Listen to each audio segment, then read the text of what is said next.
বাংলা গল্পের শ্রোতা বন্ধুদের জন্য আমি কমলিকা আমার চ্যানেল গল্পের রং মশালে নিয়ে এসেছি নানা আবেগের আলোয় সাজানো মন ভালো করার কিছুটা সময়। আজকের গল্প শ্রী মানিক বন্দ্যোপাধ্যায়ের লেখা হলুদ পোড়া। পূর্ব বাংলায় বিভিন্ন অঞ্চলে ভ্রমণের কারণে ওই সকল মানুষের জীবনচিত্র লেখকের সাহিত্যে অপূর্ব দক্ষতায় ফুটিয়ে তুলেছেন। বিচিত্র সমস্ত মানুষ সম্পর্কে অভিজ্ঞতা লাভ করেছিলেন। তার এই সব অভিজ্ঞতাকেই তিনি তার সাহিত্যে তুলে ধরেছেন বিচিত্র সব চরিত্রের আড়ালে। তাহলে শুরু করা যাক আজকের গল্প। আজকের গল্প হলুদ পোড়া।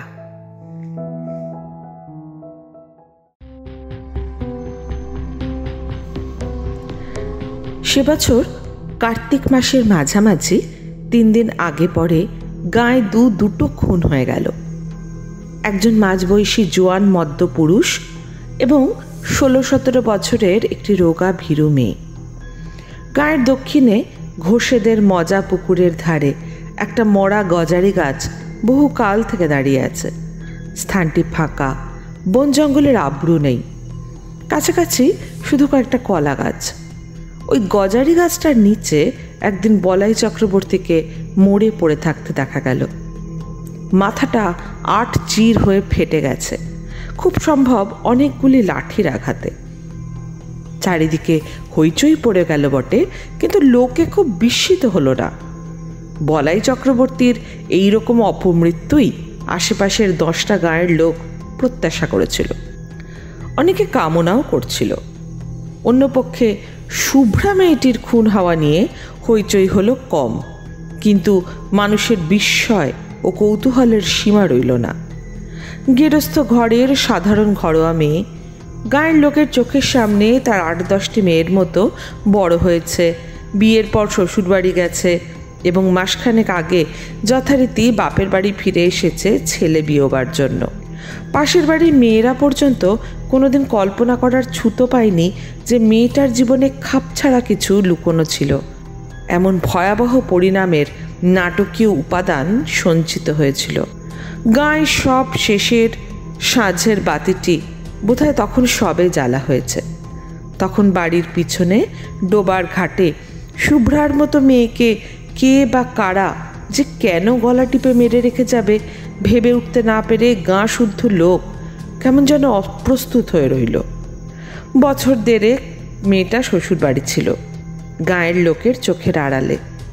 সেখানে কি এই ভয়ানক অঘটনের ভূমিকা গড়ে উঠেছিল? দুটো খুনের মধ্যে কি কোনো যোগাযোগ আছে? 20-30 বছরের মধ্যে গাঁয়ের কেউ তেমনভাবে জখম পর্যন্ত হয়নি। যখন হলো পরপর একেবারে খুন হয়ে গেল দুটো। তার একটি পুরুষ, অপরটি যুবতী নারী। দুটো খুনের মধ্যে একটা সম্পর্ক আবিষ্কার করার জন্য সকলের প্রাণ ছটফট করে, কিন্তু বলাই চক্রবর্তী শুভ্রাকে কবে শুধু চোখের দেখা দেখেছিল তাও গাঁয়ের কেউ মনে করতে পারে না। একটুখানি বাস্তব সত্যের খাদের অভাবে নানা জনের কল্পনা ও অনুমানগুলি গুজব হয়ে উঠতে উঠতে মুষড়ে যায়। বলাই চক্রবর্তীর সম্পত্তি পেল তার ভাইপো নবীন। 40 টাকার চাকরি ছেড়ে শহর থেকে সপরিবারে গাঁয়ে এসে ক্রমাগত কোঁচার খুঁটে চশমার কাঁচ মুছতে মুছতে সে পাড়ার লোককে বলতে লাগলো, 50 টাকা রিওয়ার্ড ঘোষণা করেছি। কাকাকে যারা অমন করে মেরেছে তাদের যদি ফাঁসি কাটে ঝুলাতে না পারি। চশমার কাঁচের বদলে মাঝে মাঝে কোঁচার খুঁটে সে নিজের চোখও মুছতে লাগলো। ঠিক 21 দিন গাঁয়ে বাস করার পর নবীনের স্ত্রী দামিনী সন্ধ্যাবেলা লণ্ঠন হাতে রান্নাঘর থেকে উঠোন পার হয়ে শোবার ঘরে যাচ্ছে। কোথা থেকে অতি মৃদু একটা দমকা বাতাস বাড়ির পূব কোণের তেঁতুল গাছের পাতাকে নাড়া দিয়ে তার গায়ে এসে লাগলো। দামিনীর হাতের লণ্ঠন ছিটকে গিয়ে পড়ল দক্ষিণের ঘরের দাওয়ায়। উঠানে আছড়ে পড়ে হাত পা ছুটতে ছুটতে দামিনীর দাঁতে দাঁত লেগে গেল। দালানের আনাচে কানাচে ঝোড়ো হাওয়া যেমন গুমড়ে গুমড়ে কাঁদে, দামিনী আওয়াজ করতে লাগলো সেই রকম। শুভ্রার দাদা ধীরেন স্থানীয় স্কুলে মাস্টারি করে। গাঁয়ে সেই একমাত্র ডাক্তার পাশ না করা। ফিজিক্সে অনার্স নিয়ে বিএসসি পাশ করে 7 বছর গাঁয়ের স্কুলে জিওগ্রাফি পড়াচ্ছে। প্রথম দিকে প্রবল উৎসাহের সঙ্গে 47খানা বই নিয়ে লাইব্রেরি, 7 জন ছেলেকে নিয়ে তরুণ সমিতি, বই পড়ে পড়ে সাধারণ রোগে বিনামূল্যে ডাক্তারি এইসব আরম্ভ করেছিল। গিয়েও একটি মেয়েকে বিয়ে করে 6 বছরে 4টি ছেলেমেয়ের জন্ম হওয়ায় এখন অনেকটা ঝিমিয়ে গেছে। লাইব্রেরির বইয়ের সংখ্যা 300-তে উঠে থেমে গেছে। তার নিজের সম্পত্তি হিসাবে বইয়ের আলমারি তার বাড়িতেই তালাবন্ধ হয়ে থাকে, চাঁদা কেউ দেয় না। তবে 2-4 জন পড়া বই আর একবার পড়ার জন্য মাঝে মাঝে চেয়ে নিয়ে যায়।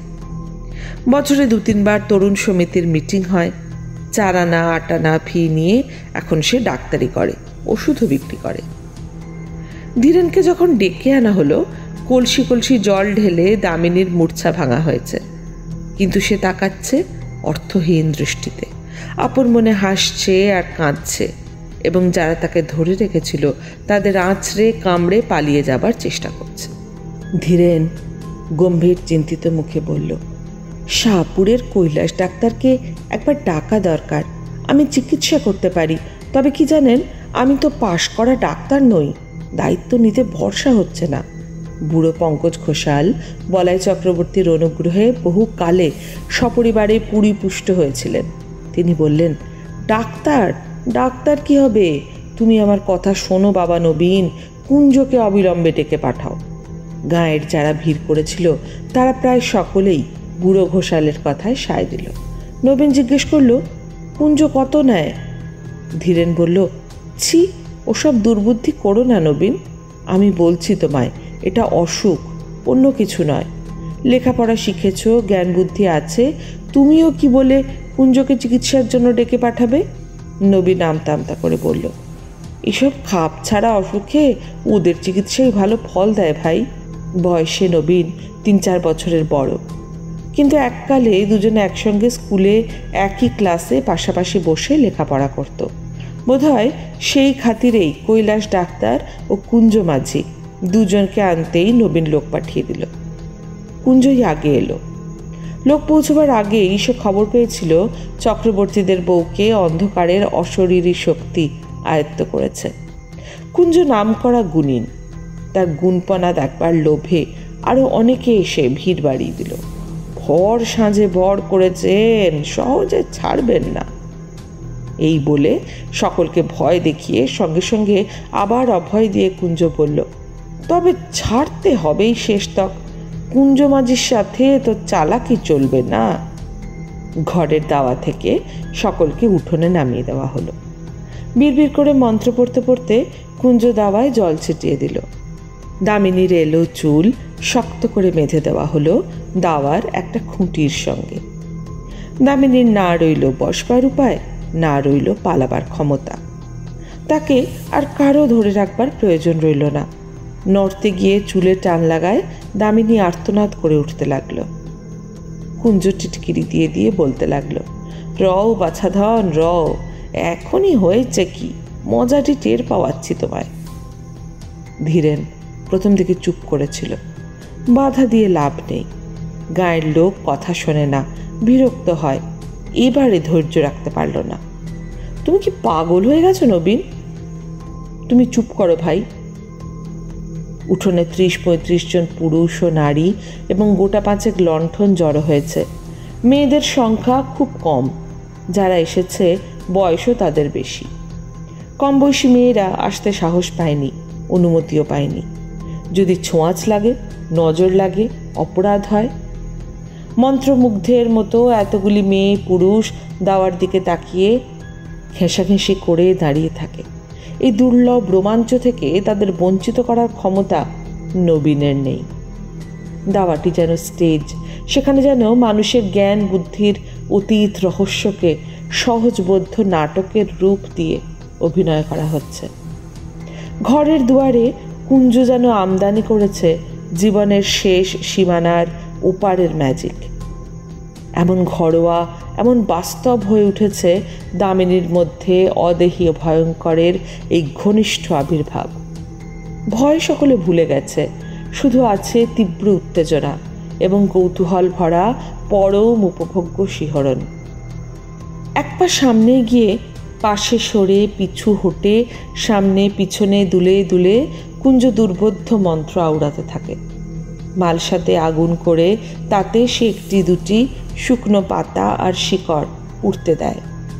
চামড়া পোড়ার মতো একটা উৎকট গন্ধে চারিদিক ভরে যায়। দামিনীর আর্তনাদ ও ছটফটানি ধীরে ধীরে কমে আসছিল। একসময় খুঁটিতে পিঠ ঠেকিয়ে কাঠ হয়ে দাঁড়িয়ে সে বোজা বোজা চোখে কুঞ্জর দিকে তাকিয়ে নিষ্পন্দ হয়ে রইল। তখন একটা কাঁচা হলুদ পুড়িয়ে কুঞ্জ তার নাকের কাছে ধরল। দামিনীর ঢুলু ঢুলু চোখ ধীরে ধীরে বিস্ফারিত হয়ে উঠল। সর্বাঙ্গে ঘন ঘন শিহরণ বয়ে যেতে লাগলো। কে তুই? বল, তুই কে? আমি শুভ্রা গো, শুভ্রা, আমায় মেরো না। চাটুর্যে বাড়ির শুভ্রা যে খুন হয়েছে? হ্যাঁ গো হ্যাঁ, আমায় মেরো না। নবীন দাওয়ার একপাশে দাঁড়িয়েছিল। তার দিকে মুখ ফিরিয়ে কুঞ্জ বলল, ব্যাপার বুঝলেন কর্তা? উঠান থেকে চাপা গলায় বুড়ো ঘোষালের নির্দেশ এলো। কে খুন করেছিল শুধুও না কুঞ্জ? ওহে কুঞ্জ, শুনছো? কে শুভ্রাকে খুন করেছিল শুধিয়ে নাও চট করে। কুঞ্জকে কিছু জিজ্ঞেস করতে হলো না।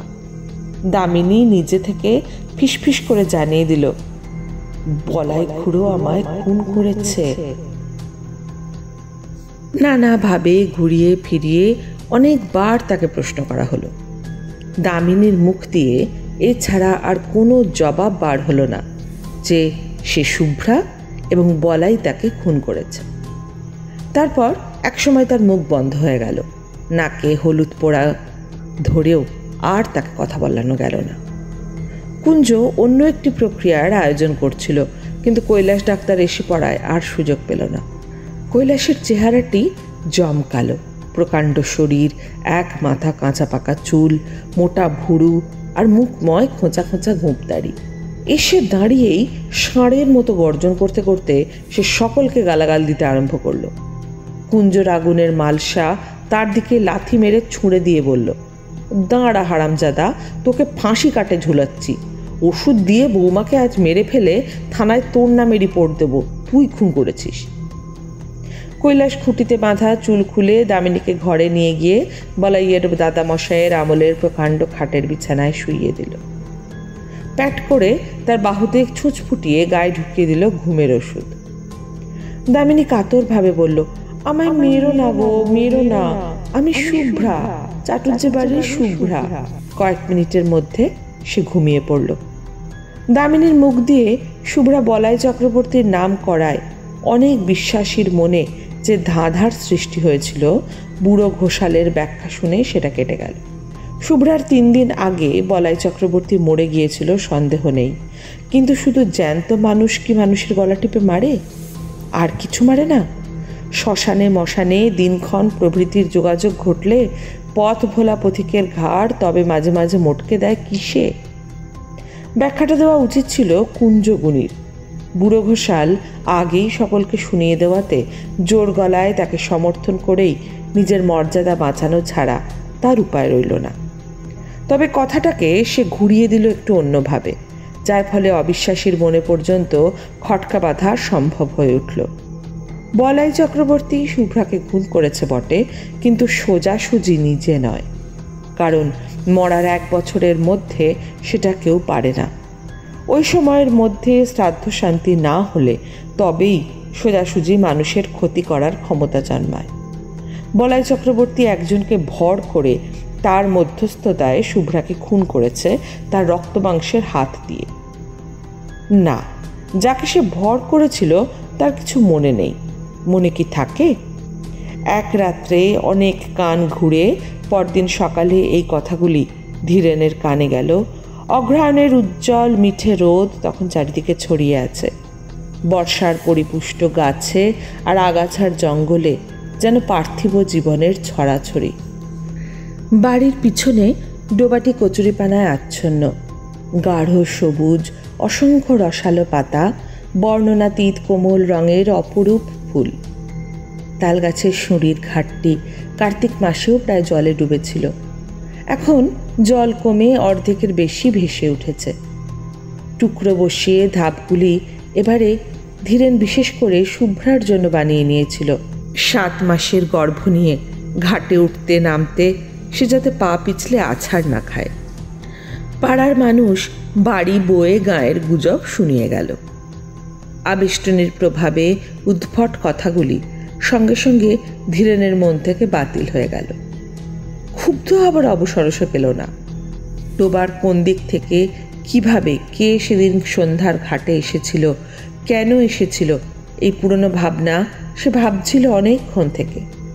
তাই সে ভাবতে লাগলো, একমাত্র এই ভাবনা তাকে অন্যমনস্ক করে দেয়।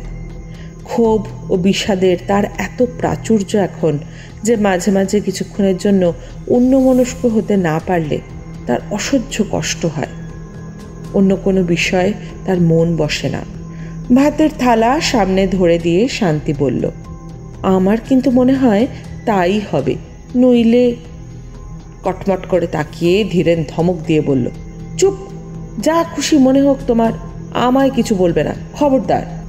স্কুলে যাওয়ার পথে যাদের সঙ্গে দেখা হলো মুখে তারা কিছু বলল না, কিন্তু ওদের তাকানোর ভঙ্গি যেন আরও স্পষ্ট জিজ্ঞাসা হয়ে উঠল, কথাটা তুমি কিভাবে নিয়েছো শুনি? পুরুত ঠাকুর তাকে অনেকক্ষণ দাঁড় করিয়ে রেখে দোষমোচনের জন্য দরকারি ক্রিয়াকর্মের বিষয় আলোচনা করলেন, উপদেশ দিলেন।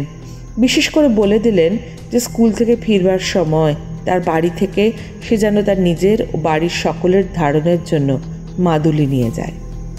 স্কুলে পা দেওয়ার পর থেকে ধীরেনের মনে হতে লাগলো সে যেন বাইরের কোনো বিশিষ্ট অভ্যাগত স্কুল পরিদর্শন করতে এসেছে। তার 7 বছরের অভ্যস্ত অস্তিত্বকে আজ এক মুহূর্তের জন্য কেউ ভুলতে পারছে না। প্রথম ঘন্টাতেই ক্লাস ছিল। অর্ধেক ছেলে আড়ষ্ট হয়ে বসে আছে, বাকি অর্ধেক নিজেদের মধ্যে গুজগুজ ফিসফিস করছে। নিজেকে জীবন্ত ব্যাঙের মতো মনে হচ্ছিল। বইয়ের পাতায় চোখ রেখে ধীরেন পড়াতে লাগলো। চোখ তুলে ছেলেদের দিকে তাকাতে পারল না। ঘন্টা কাবার হতেই হেডমাস্টার ডেকে পাঠালেন, তুমি 1 মাসের ছুটি নাও ধীরেন। 1 মাসের ছুটি? মথুরবাবু এইমাত্র বলে গেলেন আজ থেকেই ছুটি পাবে, আজ আর তোমার পড়িয়ে কাজ নেই। মথুরবাবু স্কুলের সেক্রেটারি। মাইলখানেক পথ হাঁটলেই তার বাড়ি পাওয়া যায়। চলতে চলতে মাঝপথে ধীরেনের মাথাটা কেমন ঘুরে উঠল। কদিন থেকে হঠাৎ চেতনায় ঝাঁকি লেগে মাথাটা তার এইরকম ঘুরে উঠছে। চিন্তা ও অনুভূতির আকস্মিক পরিবর্তনের সঙ্গে এই ঝাঁকি লাগে, অথবা এমনই ঝাঁকি লেগে তার চিন্তা ও অনুভূতি বদলে যায়। গাছতলায় কিছুক্ষণ বিশ্রাম করে সে বাড়ির দিকে পা বাড়ালো। মথুরবাবু এখন হয়তো খেয়ে দিয়ে বিশ্রাম করছেন, এখন তাকে বিরক্ত করা উচিত হবে না। স্কুল থেকে তাড়িয়ে দেওয়া হয়নি, 1 মাসের ছুটি দেওয়া হয়েছে। 1 মাসের মধ্যে মথুরবাবুর সঙ্গে দেখা করার অনেক সময় সে পাবে। আজ গিয়ে হাতে পায়ে না ধরাই ভালো। মথুরবাবুর যদি দয়া হয়, যদি তিনি বুঝতে পারেন যে তার বোন খুন হয়েছে বলে দামিনীর ঘোষণার ফলে তার বোনের কাল্পনিক কেলেঙ্কারি নিয়ে চারিদিক হইচই হচ্ছে বলে তাকে দোষী করা উচিত নয়, তাহলে মুশকিল হতে পারে। ছুটি বাতিল করে কাল থেকে কাজে যাবার অনুমতি হয়তো তিনি দিয়ে বসবেন। এতক্ষণ খেয়াল হয়নি, এখন সে বুঝতে পেরেছে নিয়মিতভাবে প্রতিদিন স্কুলে ছেলেদের পড়ানোর ক্ষমতা তার নেই। মথুরবাবুর সামনে গিয়ে দাঁড়াতে লজ্জা হচ্ছে। চেনা মানুষের সঙ্গে দেখা হয়ে যাবার ভয় সে মাঠের পথ ধরে বাড়ি চলেছে। বাড়ি গিয়ে ঘরের মধ্যে লুকোতে হবে। দুর্বল শরীরটা বিছানায় লুটিয়ে দিয়ে ভারী মাথা বালিশে রাখতে হবে।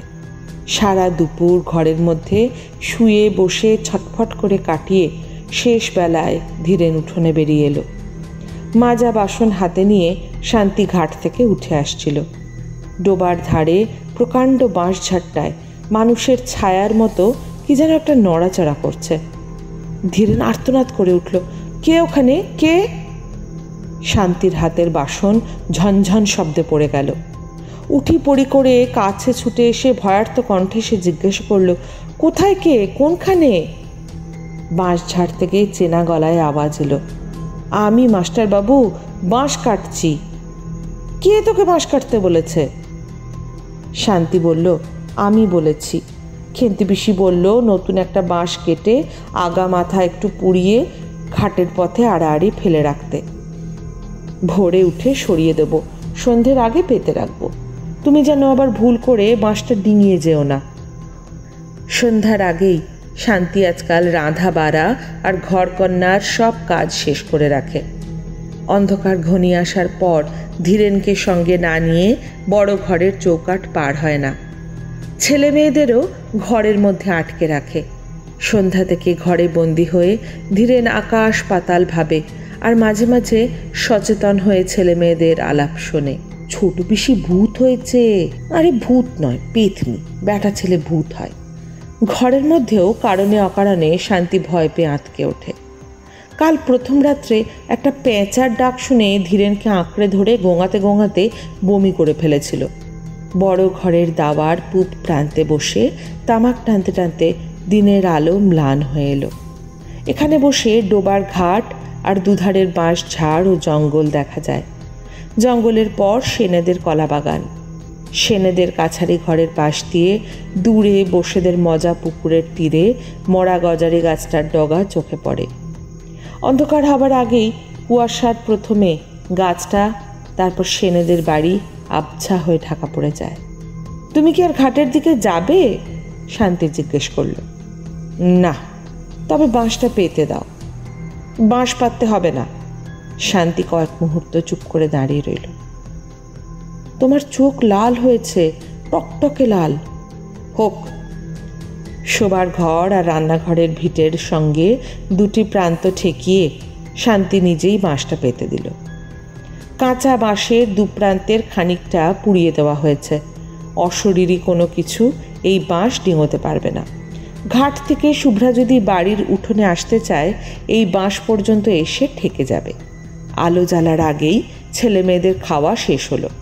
সন্ধ্যা দ্বীপ না জেলে শান্তির নিজের খাওয়ার উপায় নেই।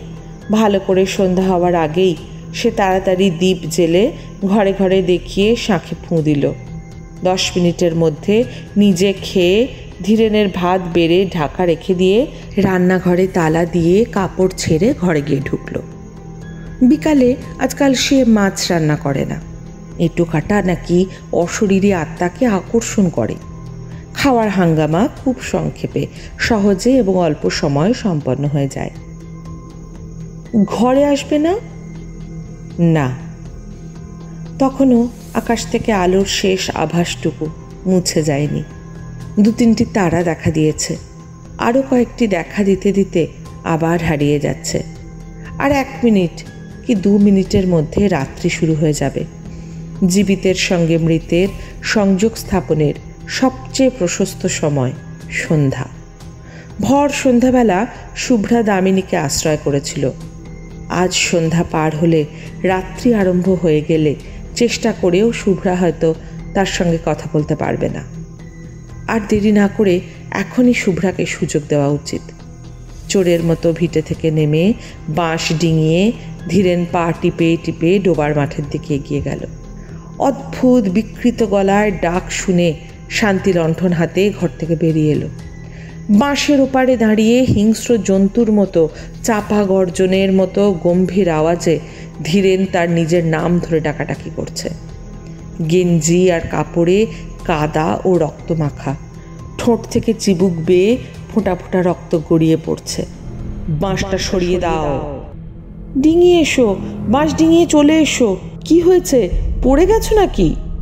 ডিঙোতে পারছি না, বাঁশটা সরিয়ে দাও। বাঁশ ডিঙোতে পারছে না, মাটিতে শোয়ানো বাঁশ। শান্তির আর এতটুকু সন্দেহ রইল না। আকাশ চেরা তীক্ষ্ণ গলায় সে আর্তনাদের পর আর্তনাদ শুরু করে দিল।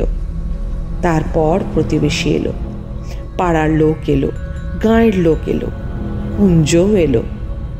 3-4 কলসি জল ঢেলে ধীরেনকে স্নান করিয়ে দাওয়ায় কুঠির সঙ্গে তাকে বেঁধে ফেলা হলো। মন্ত্র পড়ে জল ছিটিয়ে মালসার আগুনে পাতা ও শিকড় পুড়িয়ে ঘণ্টাখানেকের চেষ্টায় ধীরেনকে কুঞ্জ নিঝুম করে ফেলল। তারপর মালসার আগুনে কাঁচা হলুদ পুড়িয়ে ধীরেনের নাকের কাছে ধরে বজ্রকণ্ঠে সে জিজ্ঞেস করল, কে তুই? বল, কে তুই? ধীরেন বলল, আমি বলাই চক্রবর্তী। শুভ্রাকে আমি খুন করেছি।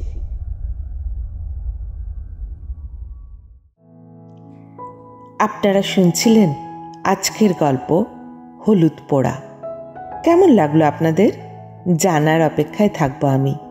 ভালো লাগলে লাইক করে চ্যানেলটা সাবস্ক্রাইব করে নেবেন। আমি খুব তাড়াতাড়ি ফিরে আসবো আরেকটা নতুন গল্প নিয়ে। ভালো থাকবেন।